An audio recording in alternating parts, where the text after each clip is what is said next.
Police checking के दौरान उसे अब गाड़ी से घसीट कर रोड में लाके पटक के मार देते हैं।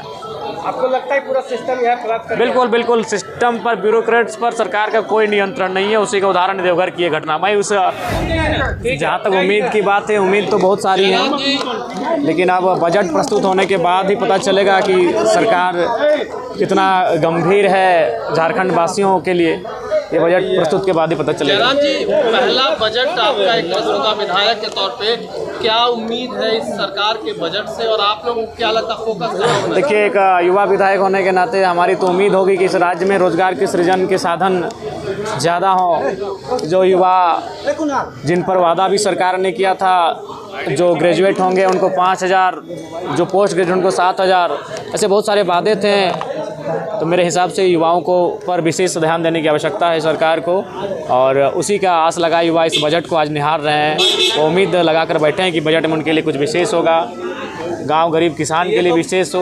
जयराम जी, तो पुराने वाले मैनिफेस्टो में था, नए में तो है भी नहीं उन लोग में। देखिए, हमें लगता है पुराना वाला ही मैनिफेस्टो कम से कम इन्हें दोहरा देना चाहिए। पुराना जो 5 साल का काम रहा है उसमें लगभग अधिकांश वादे अधूरे रहे हैं। उन्हीं वादों को धीरे धीरे पूरा करने की आवश्यकता है। अच्छा, सरकार का कहना है कि ग्रामीण अर्थव्यवस्था को बेहतरीन बनाने की दिशा में सरकार जो है वो बजट पेश करेगी। देखिए, ग्रामीण अर्थव्यवस्था की अगर बात करते हैं तो आपको कृषि, आपको लघु उद्योग, कुटीर उद्योग पर बात करनी होगी।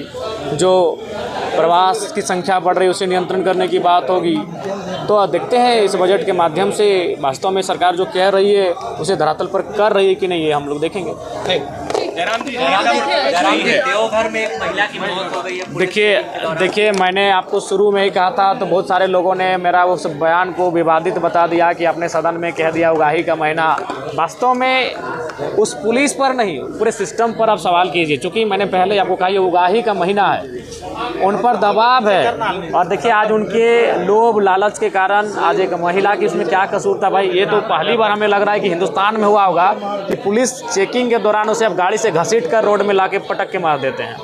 आपको लगता है पूरा सिस्टम यहाँ खराब कर बिल्कुल बिल्कुल सिस्टम पर, ब्यूरोक्रेट्स पर सरकार का कोई नियंत्रण नहीं है। उसी का उदाहरण देवघर की ये घटना। मैं उस महिला के लिए संवेदना, श्रद्धांजलि व्यक्त करता हूं। उसके परिवार को सरकार मुआवजा दे, मैं ये मांग करता हूं।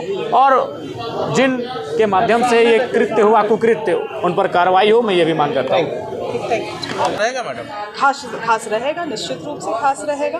और उससे भी खास ये है कि पूर्व में जो चीज़ें सफल रही हैं कृषि विभाग में, उन चीज़ों को और बृहद स्तर पे हम लोग कैसे करें, उस पर भी हमारा ध्यान रहेगा। मैडम, इसी को लेकर लगातार फोकस रहा है झारखंड सरकार का, हेमंत सरकार का। कितनी उम्मीदें और हैं आप लोगों को कृषि को? देखिए, 2019 से पहले तो ये मंत्रालय एग्जिस्ट तक नहीं करता था। एग्जिस्ट नहीं करता था मतलब केवल कागज में था, कुछ काम नहीं आप देख पाते थे। मगर अब आप देखेंगे, पिछले 5 साल को उठा के देख लीजिए, या मैं आशा करती हूँ कि मेरे भी कार्यकाल में हम लोग कुछ ठोस ऐसा कर पाएंगे जिसको हम लोग अपने पूरे राज्य में शोकेस कर सकें। शोकेस करने के लिए हमारे पास केस स्टडीज़ रहे, ऐसे तमाम चीज़ें हुई हैं। आज बजट में भी आप उसको देखेंगे, और साथ ही साथ हमारा जिस दिन वाद विवाद रहेगा तो निश्चित रूप से उन उपलब्धियों को भी हम पटल में रखने का काम करेंगे। जो ये रिम्स 2 बन रहा है, उसको लेकर के बीएम के कुलपति ने आपत्ति जताई है कि हम लोग की यूनिवर्सिटी की मान्यता खतरे में पड़ जाएगी। जितना जमीन हम लोग का है वो ऐसे ही कम है। देखिए, रिम्स 2 तो बनना चाहिए बिल्कुल।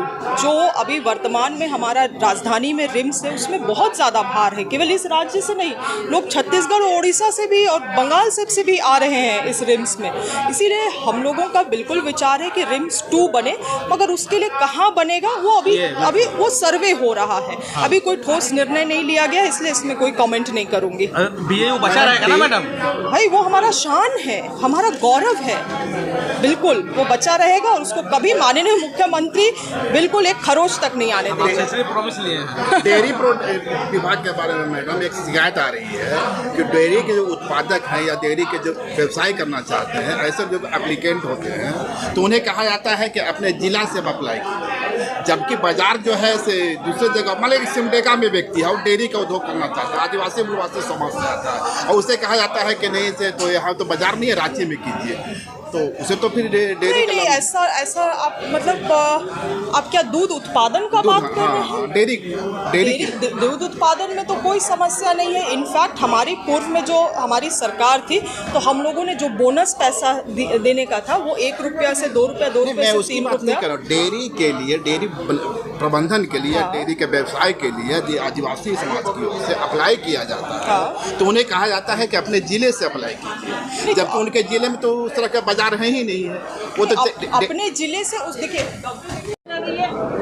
तो कहीं ना कहीं ये सरकार आज इतना गिर गई है। अरे कुर्सी बचाने के लिए इतना मत गिरिए कि कोई महिला बैठी है उसको पीछे से झपाटा मार करके बाज के जैसे आग गड़ाए कि कहाँ से हमें एक गलती ढूंढने के लिए मतलब उसका एकदम पकड़ ले।